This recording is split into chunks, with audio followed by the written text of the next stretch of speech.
Hi everyone, welcome to the August 14th edition of the TimeformUS Forecast. I'm David Aragonin. I'll be joined very shortly by my co-host Craig Milkowski. This week on the podcast, we're going to do some handicapping, focusing on the late pick 5 sequence on Saturday at Saratoga. As part of this sequence, there are two pretty interesting stakes races. The headliner is obviously the Grade 1 Alabama, with Swiss skydiver trying to cement her status as one of the top 3-year-old fillies out there. But we've also got the listed stakes, the Saratoga Derby Invitational, which has drawn a top quality field of some of the top 3-year-old turf males that are out there, including Decorated Invader, who's really been dubbed the leader of that division. So we'll talk about both of those races, but it's a pretty interesting sequence. We've got some allowance races in there, even a maiden race. So we'll talk about all of that a little bit, Craig, but I found this to be a pretty difficult card at Saratoga, and these late races, a lot going on in them. Yeah, for sure. This is one I got to be up front. I don't know for sure that I'll even play a big pick 5, given how wide open some of these races are. We'll see how scratches look and how much I can narrow it down. At the least, I'll be playing a pick 4 on the last 4. It just depends what kind of ticket I can construct with the 7th race included. But as you say, some head scratchers in here, some good races that aren't easy, and frankly, I don't think any of them are easy. So looking forward to talking about them with you. And as you alluded to, this first race of the pick 5 sequence, the 7th race, it's a bit of a problem because you've got a lot of contenders. It's just a wide open field of New York bred allowance horses going a mile on the inner turf course. And the interesting thing about this race is that it's really just a feast for trip handicappers because almost all of the horses in this race are coming out of a common race on July 25th where Turbo Drive 1 got this amazing ride from Irad Ortiz. Almost everybody else had some sort of adversity in that race, whether they were too close to the fast pace or whether they encountered traffic trouble. So you sort of have to decide for yourself which trip horse you want out of that race if you want anybody. I guess the favorite's going to be the number 6 Mo Ready. He was actually the favorite, or the lukewarm favorite, in that last race, and he arguably had some of the most consequential trouble. He was just stuck in behind horses all the way from upper stretch till about the 8th pole. Got through late and was just coming on at the end of the race, but had too much left to do, galloped out strongly. I guess he's the horse that you might want to take out of that race, but it feels like he's going to be a short price again. Yeah, this is a really tough race here. As you mentioned, a lot of horses coming out of those troubled trips, and that was really a bizarre race, in my opinion, from a trip handicapping standpoint, because the pace was so fast. Usually it spreads out the field a little bit, but it didn't really happen on that day. The field was still kind of gapped up. The horses who were tiring on the front end just kind of stayed inside and jammed up a bunch of horses. So you have to ask yourself if a horse like Mo Ready or even a horse like Simplify drawn on the outside maybe if they got through, they get a lot better finish than they look, but I would still say they got a really good trip. So this one is tough for me. Normally I start these races, I just kind of look at our TimeformUS power picks to get a feel for what I think of the race, and I know they rely heavily on speed figures, but this is a case where as soon as I looked at it, I knew I wasn't a big fan of the top 2. We have Jack the Cat picked on top, and he's a horse I would probably use. His figures fit. He's a price at 8-1 on the morning line, but I don't love him. He's a horse who more often than not just runs okay without really showing any winning kick in the end. And then we have a horse in Bourbon Bay picked in second who's never tried the turf before and comes in for a trainer that really doesn't specialize at all with moving horses to the turf for the first time. So it's just a wide open race. If I do play a pick 5, I'm going to use a lot of horses. I will use Mo Ready. Of those that had a trip, I at least think he was up close to the hot pace and still had some run. So I think he's probably the best, but I don't love him in here. As I mentioned, I'd probably use Jack the Cat a little bit. A horse I would use that doesn't come out of those races is Dan Fusey. He actually comes out of the Jack the Cat race. He's one that looks like he had a Just terrible running line last time, but he was setting really fast fractions last out, which is really kind of bizarre for Joel Rosario riding him to be on the front end like that. Not that he can't win wire to wire, he certainly can, but to be going that fast. And he's one I'm going to use, thinking he'll get a more easy trip in here, have a lone lead. So a lot of different directions you can go in here, and I'm probably going to use several of them. Yeah, I could talk about this race for half an hour because there's really something interesting to say about every horse in this field. Like you, I think Mo Ready and Simply towards the middle of the pack. I mean, they're the horses that had the two most obvious troubled trips in that July 25th race. We talked about Mo Ready. Simply was just buried down inside for really the entire stretch run. He never got through like Mo Ready did in the late stages. I mean, I don't think either one's going to be that big of a price. But I'd use both of them because I think they each could have done a lot better last time. But like you said, if the trips had worked out for them, we'd be saying, oh, well, they did well in that race with perfect trips from off the pace, whereas other horses were caught up in that fast pace. So it's sort of a double-edged sword to take those horses. I'll just talk about the two other horses that I think are interesting. One of them is the number 8, Jimmy Jazz.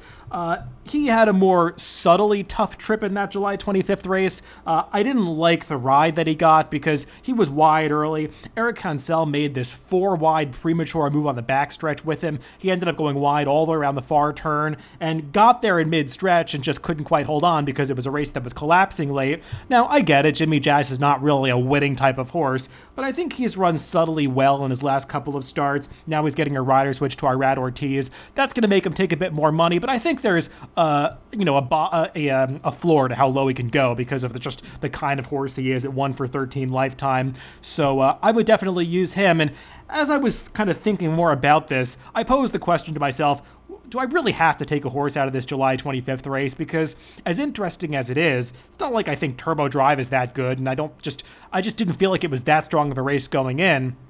And looking at Jimmy Jazz, I can't really argue with that he ran any better than Jack the Cat when they met up in that July 4th race back at Belmont. And I went back and looked a little bit closer at Jack the Cat's PPs, and I just think he's coming out of better races than the horses coming out of that Turbo Drive race. I mean, Dante's Fire, who beat him last time, that horse got a perfect trip into that fast pace to win, but he's a pretty good horse, and Jack the Cat tried to make an early move into that race, got a little bit outfooted by Jimmy Jazz coming around the turn as they went after those runoff leaders, Dan Fuzzi and Steelers Fan for Life. Jimmy Jazz beat him to the front, but Jack the Cat was pretty game to come back and draw away from that horse for second at the end. He even tried to go with Dante's Fire late, but the winner just had too much momentum built up. And then two back, I mean, graded on a curve who beat him. He's really improved as a 4-year-old this year, so I'm not going to hold that against him. And Ray Handel's horses have been running. Just feels like Jack the Cat could be a bit of a forgotten horse in here, and he's got plenty of speed figures and class lines that suggest he's just as good, if not better than the horses coming out of the Turbo Drive race. So I made him my top pick, but this would be more of a spread race for me in the pick 5 sequence. Yeah, I think it's interesting we didn't even mention the 2-horse Sanctuary City, who comes out of that same Turbo Drive race and ran second, but I would argue that of all those, he got by far the best trip, obviously. So he's the one of the shorter price horses that I'm not very interested in this spot.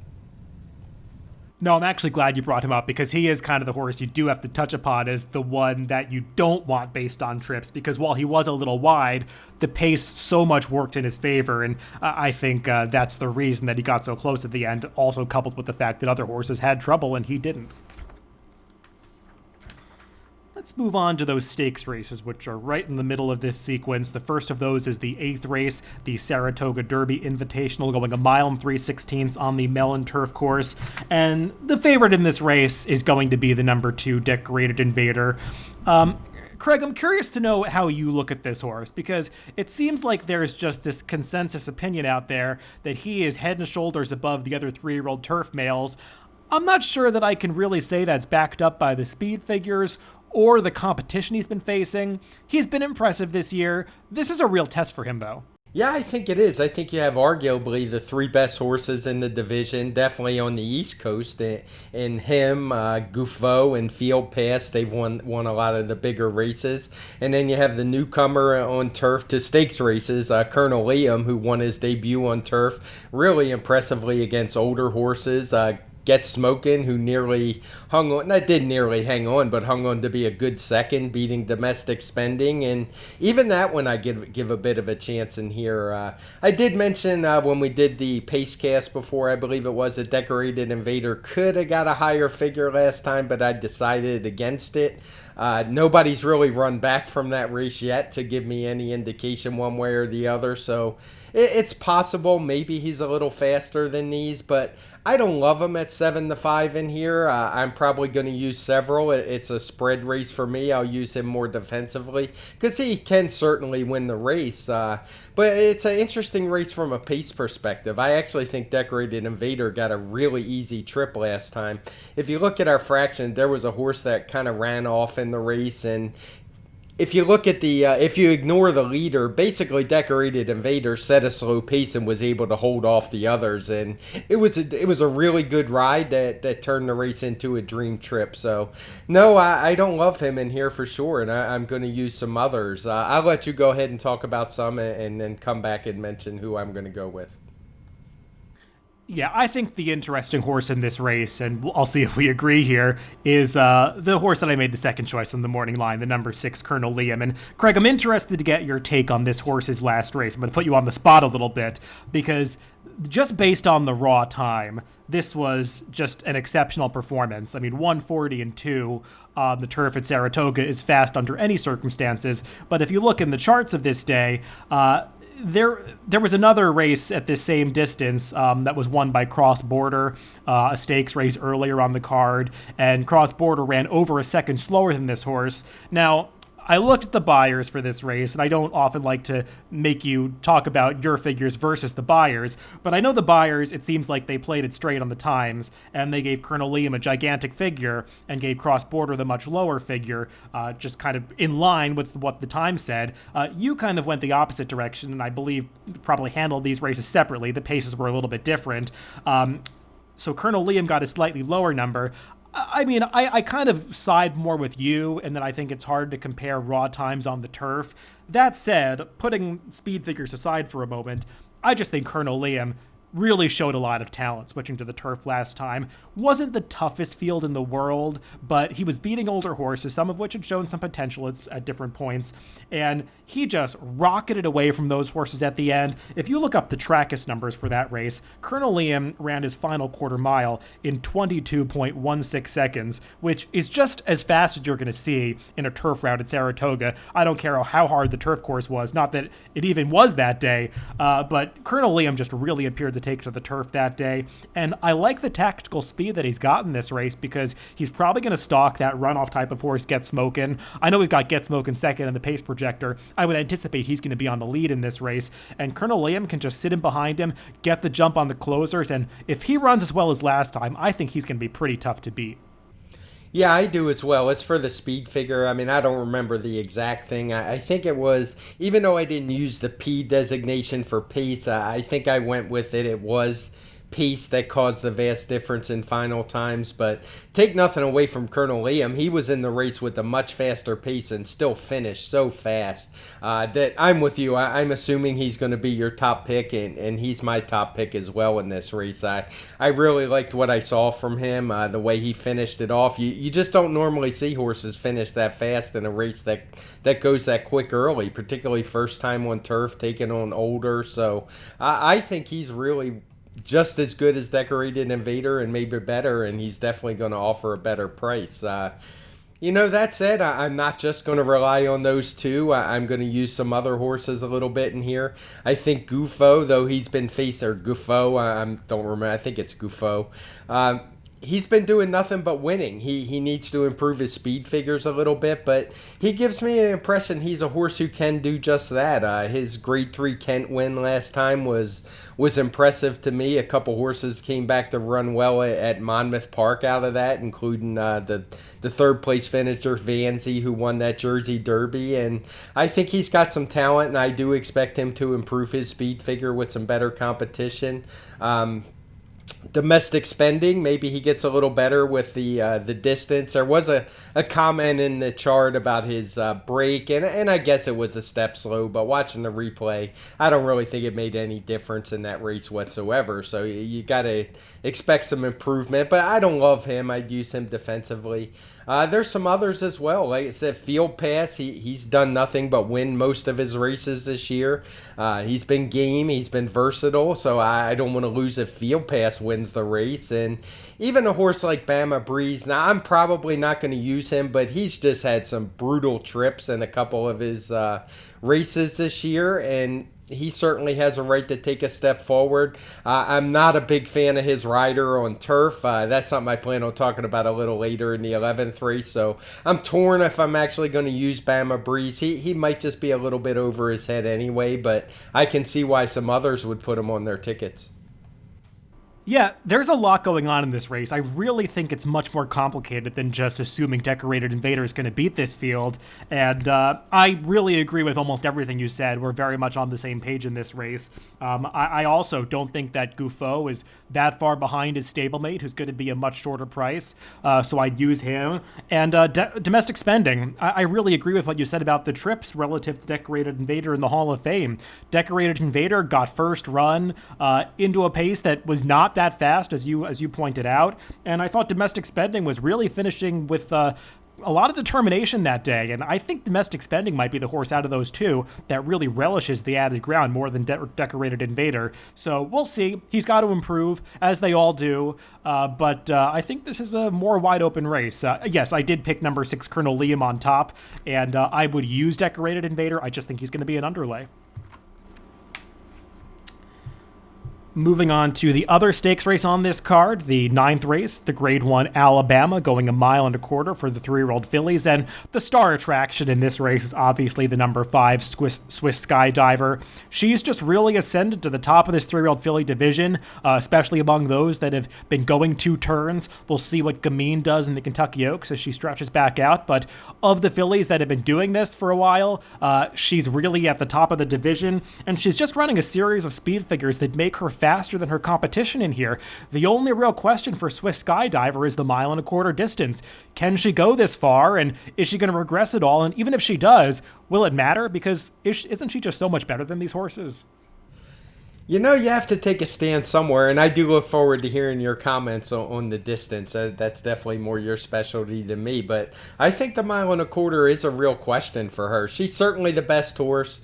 I mean, she comes in with that second place to Art Collector, who's one of the favorites for the Kentucky Derby, based on the impressive resume he's put together. But I've always had questions about just how far she wants to go, and she was certainly tailing off towards the end of that race. She held second, but nobody was really doing any running other than Art Collector. So I have my questions about her in here. Now, I'll be the first to admit there aren't a lot of healthy options that just you want to dive right in on, but there's a couple I do like. I like the inside horse, and Votante, I assume you say it. I think the distance, she is more likely to like it, being out of a bluegrass cat mare by Uncle Mo. I know she was dropping back a little bit in that Ashland behind Speech, but I wasn't a big fan of the tactics that day. I liked how she had rated off the pace in her win at Churchill. And I'd like to see maybe a little return to those. And the other horse I like is one we've been talking about on our various pace casts for quite a while now, and that's Spice is Nice. She had that impressive debut in Florida, and then she disappointed a couple times in a few races. She was in that Gulfstream Park Oaks won by Swiss Skydiver, which was kind of her coming out party. But that day, I mean, Spice's Knights just had very little chance, and that there was no pace whatsoever in the race. She was well back off of it. And I actually liked her return race, her allowance win at Belmont. It was a slow pace win where she was up close to it. But I just really liked how she finished off the race. Her figures were improving at the end. Her final time higher than her pace figures. And she just gives me the look of a filly that can run all day. And she's going to be the one I really key on and be my top pick in here. Yeah, I want to be careful with Swiss Skydiver because I'm concerned about the distance. I mean, based on pedigree, she's not supposed to handle it. She really does have more of a sprinter miler pedigree. But I've been wrong about this horse too many times before. I mean, I really discounted her off that upset win in the Gulfstream Park Oaks, and it turns out that wasn't a fluke at all because she continued improving out of that race. She's just really good, and I think she's just so much better than these horses that the distance might not matter. The only issue is she's going to be a very short price because there's just so much hype surrounding her coming into this race. And I'm a little bit concerned about the schedule because Ken McPeak is, as we like, I mean, we're fans of this. He's running her a lot. He shipped her out to California, ran her against the boys. She's coming back now in just 5 weeks, and then it's going to be another 3 weeks to the Kentucky Oaks or the Derby, wherever they go with her. So, I mean, she's on a pretty rigorous schedule here, and maybe at some point it's going to catch up with her, even though it hasn't yet.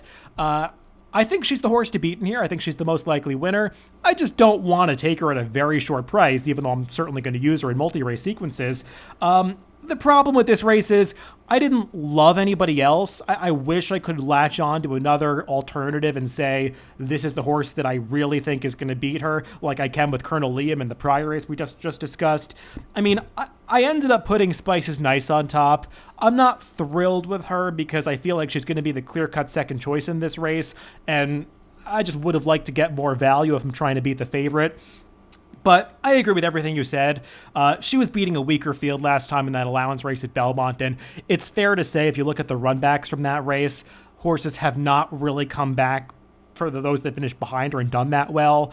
I don't know if I care that much because Spices Nice was just so much the best. And like you said, she stalked a slow pace and was really finishing it off like she was superior to those horses. I also get that same sense that at a distance is going to help her potentially more than it helps the others. And I also thought she had an excuse in that Gulfstream Park Oaks. So I'm going to use her. I just feel like there are so many arrows pointing towards her that she might also be an underlay in this race because the 3-1 that I made her on the line, I think that's really as low as I'd want to take on her. So she's my top pick. Not thrilled about her, but I'd mostly use her and Swiss Skydiver in this race. And the others, I mean, they're just going to have to improve. I mean, a horse like Bonnie South, I thought she showed some potential over the winter. We'll see if she wants to go 1.25 miles. She just has to get faster. Even a horse like Harvey's Little Goyle, who I know we were both fans of going back to Aqueduct, she should also get the distance, but her dirt races are just a little bit slower than these, and she's got to get faster. I get why they're taking a shot in this race and not the Saratoga Oaks that they're running on Sunday on the turf, but her dirt races just aren't fast enough, so she's got to improve. We'll see. It's just a race that I found a little bit hard because I didn't have a clever opinion. Yeah, I do want to comment on Harvey's Little Goyle because some people might fall into her.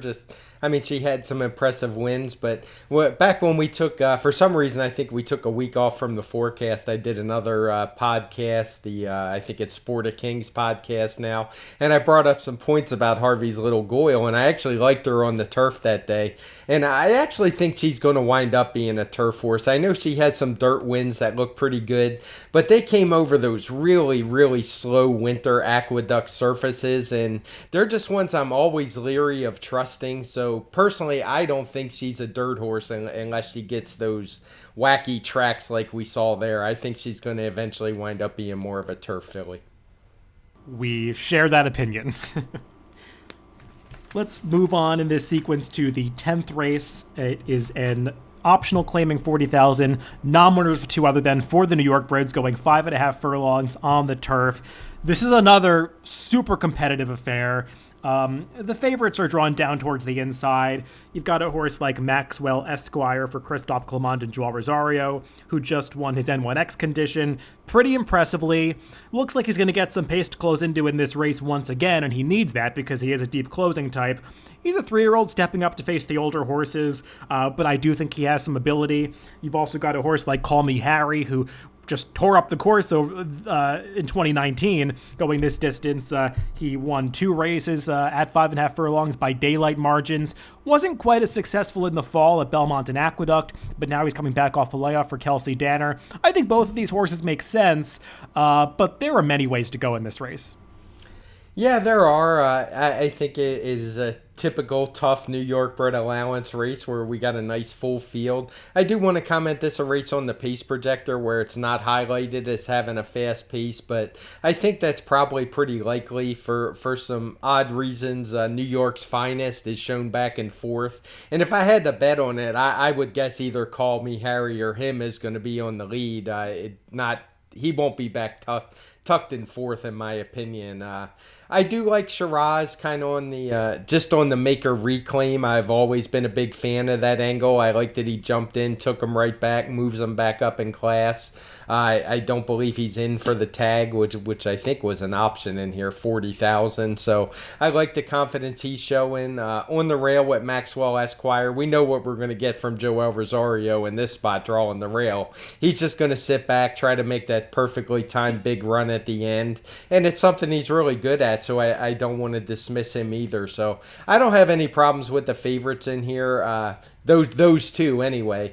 Call Me Harry, I'm a little bit more against in here. He's only 3-1 on your morning line. He was certainly impressive last year, but he comes back for a trainer in Kelsey Danner, who hasn't done very well off of this kind of layoff. I pulled it up in Formulator. It's not a very good stat for her at all off this long kind of layoff. You do have to consider that he did win right out first time out, so maybe he's just a horse that needs to be handled that way. But among the shorter price horses, he's the one that I'd be against.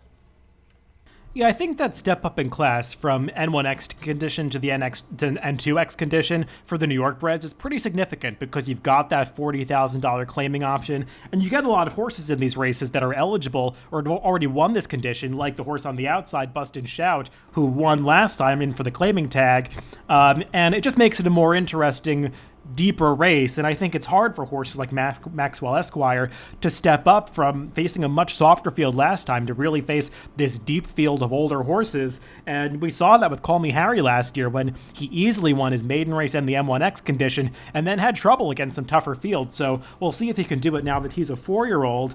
I thought there were some other horses in this race that were interesting. I agree with you, though, that Shiraz is kind of the horse to beat. He's been in really good form lately. The Maker Reclaim is a good sign, and he was always this horse that had trouble winning races. He just picked up a bunch of minor awards, and it seems like recently he's got his confidence up. He won an easy race 2 back, but stepped up against a tougher field last time, and also got it done going this distance. So I think Shiraz is very dangerous in this race, though my top pick is going to be the number 5, New York's Finest. This is not the kind of horse I would usually take in a race like this, because he's a little bit cheaper, but I think that he could get in front of these horses. I know, as you said, the pace projector doesn't show that, but this horse possesses a ton of speed, and when he breaks sharply, which he doesn't always do, but when he does, he's a rocket ship out of the gate, and we saw that last time at Gulfstream.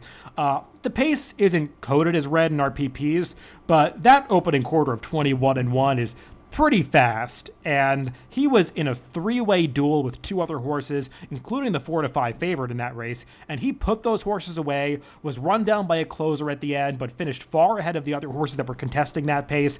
I think he's subtly rounding back into top form, and now that the rails are down at Saratoga on these turf courses, Irad Ortiz is just going to send this horse, and if he gets in front and can get over to that hedge, he might take these a long way on the front end, and you know he likes Saratoga because he won 3 races up here, I think, back in 2017, and he arguably should have won up here last year when he blew the start and still ran a good race at this level. So I think New York's Finest is pretty dangerous getting back to Saratoga. Yeah, for sure. I mean, speed's always dangerous in these races. I do want to comment a little bit on that fraction, in that I'm almost sure there was a really long run-up at Gulfstream that day for the 5 furlong races. They tend to move it around and use different slots even for races at the same distance on the same day. But pace figure-wise, like you said, he outran some fast horses. So I don't think there's much doubt he's going to be up closer than we show. And let's wrap things up with the 11th race, the final leg of this sequence, the final race of the day at Saratoga on Saturday. It's a state-bred maiden claimer on the turf, going a mile, and we've got some horses that have positive experience at this level, like the number 4 Bricko, who's finished second the last couple of times, just missed to operative last time. The number 6 Michael's Bad Boy, who's closed to get a piece at this level also a couple of times. I mean, I guess they're the horses to beat. You've got somewhat speed towards the outside. This is a race where I think you could probably key in on 4 or 5 contenders. Yeah, it's a tough race. It's one of the kind of race where you want to be against the favorite, but I don't have any real knocks on Bricko. I thought he's run well both times this year. He comes in for hot connections. his trainer's been winning quite a bit, both at Saratoga. Well, that's the only place he runs. We show him as hot overall and Saratoga, but I think he's primarily at Saratoga. He's got the figures to win, so I'm going to have to use him. As far as the second choice, Michael's Bad Boy, I'm not as big on him.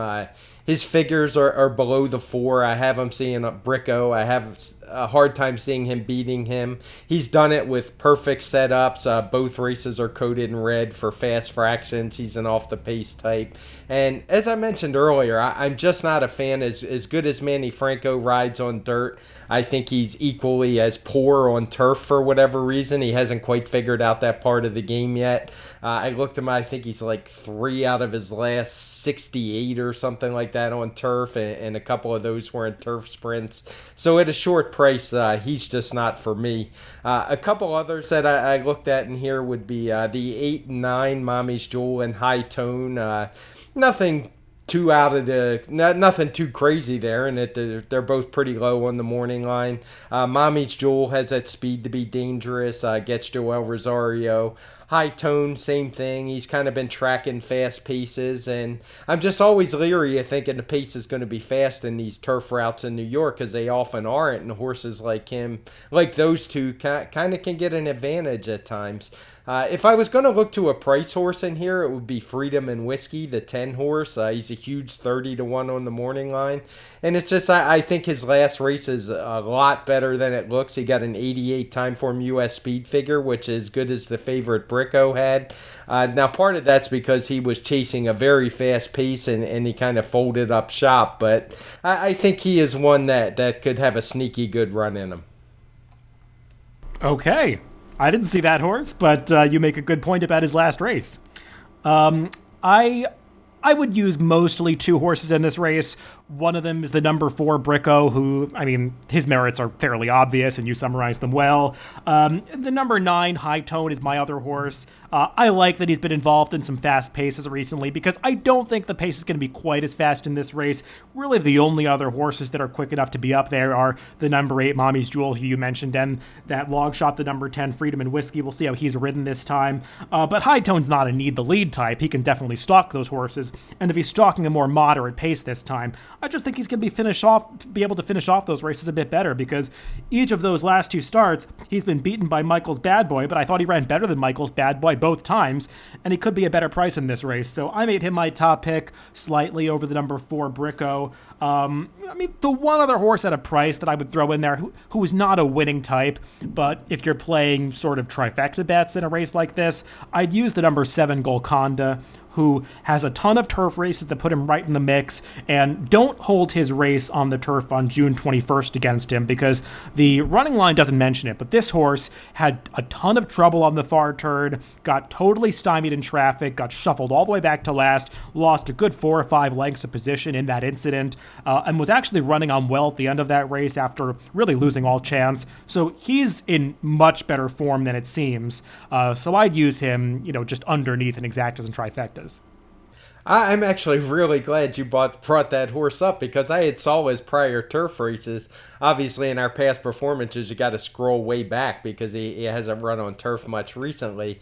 But I kind of looked at that last turf race, and I guess you'd call it lazy handicapping. I've read even the expanded chart line, and there's just nothing there. So I didn't go watch the race. But I'm glad you did and brought that up, because I would have missed that horse. No, his rider, Luis Cardenas, who I'm a fan of, an apprentice, he's shown a lot of promise in certain situations, but he has this problem of just staying on the rail in turf races, and he stayed on the rail and got caught behind this huge long shot that was fading around the far turn, and just basically got this horse dragged all the way back to last place when he actually had good position prior to that. So I guess the chart callers didn't really catch that trouble. But again, he's not really a winning type. He'll be a price. He's just a horse that I would use somewhere in the mix because he's had a lot of chances. Well, that's the entire pick 5 sequence. As we touched on at the top, Craig, this is going to be a tough sequence in which to craft the ticket, because there aren't that many horses that I think you can really key on. A lot of these are spread races, especially the ones that are surrounding those stakes. I probably would focus mostly on Swiss Skydiver and Spice is Nice in that Alabama, and I would used Colonel Liam pretty heavily in the Saratoga Derby, but I mean, aside from those, you could really go pretty deep in some of the surrounding races. Yeah, and that's why I like to be up front in the beginning. I don't even know if I'll play a pick five. I will put on Twitter if I do wind up putting a ticket together. We'll see how scratches look. If not, I'll play a pick four because I do like the two stakes races. I think both have the potential to offer some value, and maybe the payoff would be there. But just a really tough sequence as we've come to expect at Saratoga. And sometimes the strategy people can use in situations like this, if in that 7th race, if you feel like you're having to go too deep, maybe just take a stand in the pick 5. And if you're wrong, you haven't blown all your bankroll, just come right back in the pick 4. That's not a bad strategy to use sometimes. Well, that's all for this week. Hopefully we gave out some good opinions in this sequence, and good luck betting it yourselves. But remember, you can always listen to us on DRF.com, Spotify, iTunes, YouTube, and SoundCloud. Wherever you get your podcast, just make sure to subscribe to the Daily Racing Form channel, where you can find the TimeformUS Forecast and the TimeformUS Pacecast. And we'll be recording the latter next Tuesday to recap all of these races that we just talked about, particularly those stakes races. So look out for that next week. Thanks for listening, and we'll be back on Tuesday with the TimeformUS Pacecast.